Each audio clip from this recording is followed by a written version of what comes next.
The fetal skeleton starts developing soon after gastrulation, which is when the trilaminar disc with ectoderm, mesoderm, and endoderm layers are formed. There are two parts of the skeleton: the axial skeleton, which includes the bones in the skull, the vertebrae, the rib cage, and the sternum, and the appendicular skeleton, comprising of the pelvic and shoulder girdle, as well as the bones in the limbs.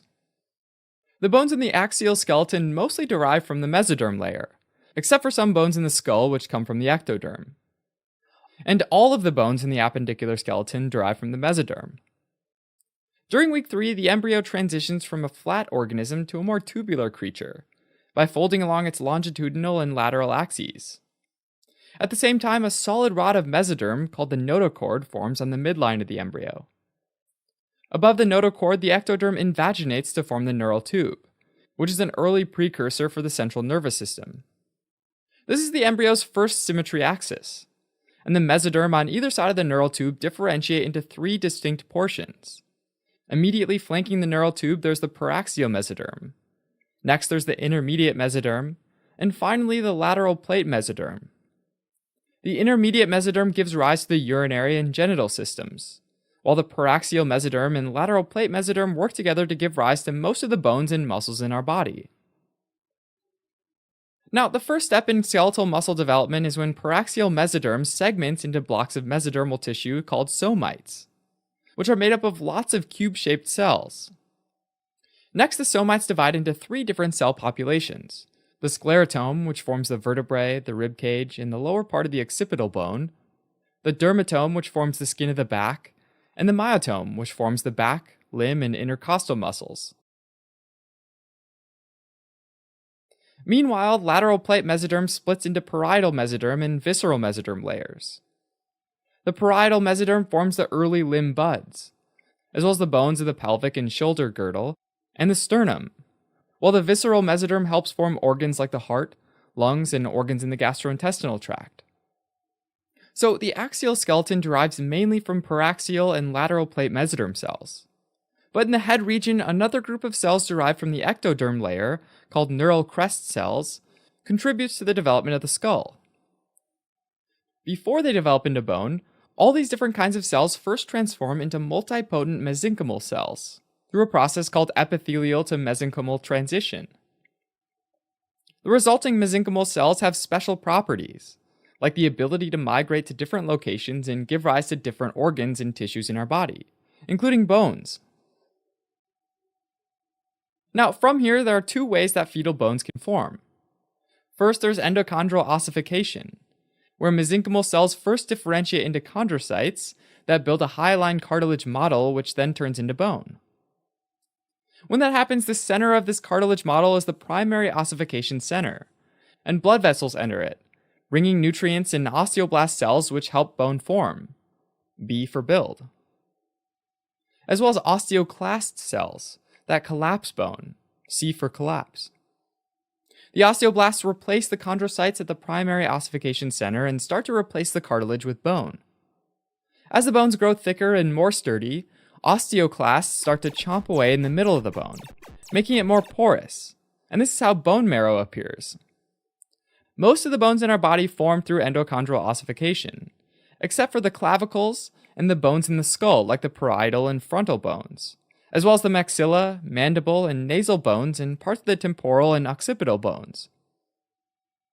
These exceptions form through intramembranous ossification, which is when mesenchymal cells differentiate into osteoblast cells which create the primary ossification center and start building bone without any cartilage model. As before, blood vessels reach the center of the primary ossification center, which already has osteoblasts, and starts bringing nutrients. Alright, now let's start at the very top and take a look at the development of the skull. The skull has 2 main parts: the neurocranium, which is the hard shell protecting the brain, and the viscerocranium, which makes up the structures underlying the face. The neurocranium is itself divided into 2 parts. First, there's the membranous neurocranium, which forms through intramembranous ossification, and makes up the flat bones of the skull. These flat bones surround the brain, and you can think of a protective helmet. Anteriorly, there's the frontal bones, above the parietal bones, posteriorly, a part of the parietal bones and the occipital bone, and laterally a special spot where the parietal, occipital, and temporal bones meet, like three old friends. Then there's the cartilaginous neurocranium, or the chondrocranium, which forms through endochondral ossification and gives rise to the base of the skull, or the bony floor underneath the brain. The chondrocranium accounts for the rest of the occipital and the temporal bones, as well as the sphenoid and the ethmoid bone. The visceral cranium arises from the first of the pharyngeal arches, which are 5 paired bars of mesoderm that arch toward one another along the midline of the embryo. These arches have a core of mesenchymal cells which originate as neural crest cells. As far as facial bones go, the first pharyngeal arch forms the upper and lower jawbone, as well as the cheekbones and the temples of the skull. To go back to the helmet analogy, the visceral cranium would make up the face guard protecting our mouth and nose from damage. And this face guard is slightly curved, to remind you that the bones come from the first pharyngeal arch.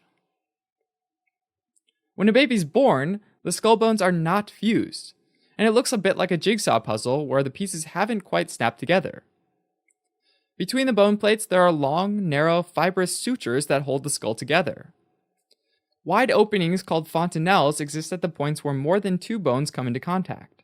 There's 6 of them in total, 2 on either side, 2 larger ones on top, the anterior fontanelle between the parietal and frontal bones, and the posterior fontanelle between the occipital and parietal bones.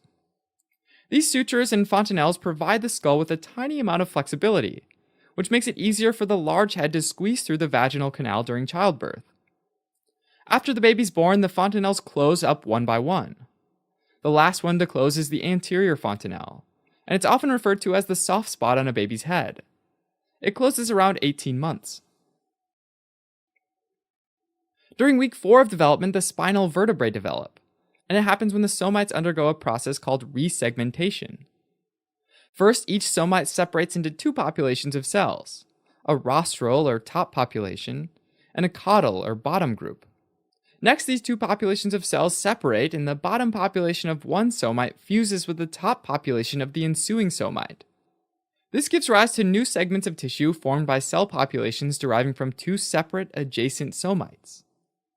The sclerotome cells in these segments surround the notochord and spinal cord, and they transform into mesenchymal cells and give rise to the vertebrae through endochondral ossification. As the vertebrae take shape, the neural tube develops into the spinal cord, from which spinal nerves emerge through the spaces between the vertebrae. In front of the spinal cord, though, the bodies of the vertebrae grow and make the notochord degenerate, for the most part. Between the vertebrae, the notochord persists as the nucleus pulposus of the intervertebral discs. During week 5, small clusters of mesenchymal cells called costal processes emerge from the lateral sides of each vertebrae. In the thoracic region, these processes grow really long and form the ribs. Finally, the sternum develops from the parietal mesoderm layer in the anterior body wall of the embryo. Here, the parietal mesoderm organizes as a pair of vertically oriented cartilaginous bars on either side of the midline, which eventually fuse and differentiate into the 3 parts of the sternum: the broad manubrium at the top, the main body of the sternum, and the small xiphoid process at the bottom. Alright, as a quick recap, the axial skeleton arises from mesodermal and neural crest cells, which turn into mesenchymal cells. Mesenchymal cells then give rise to bone, either through endochondral ossification or through intramembranous ossification. The bones and cartilage of the spinal vertebrae, as well as the rib cage, derive from the somitic sclerotome. The sternum develops separately from the rest of the rib cage, emerging from parietal mesoderm in the embryo's ventral body wall.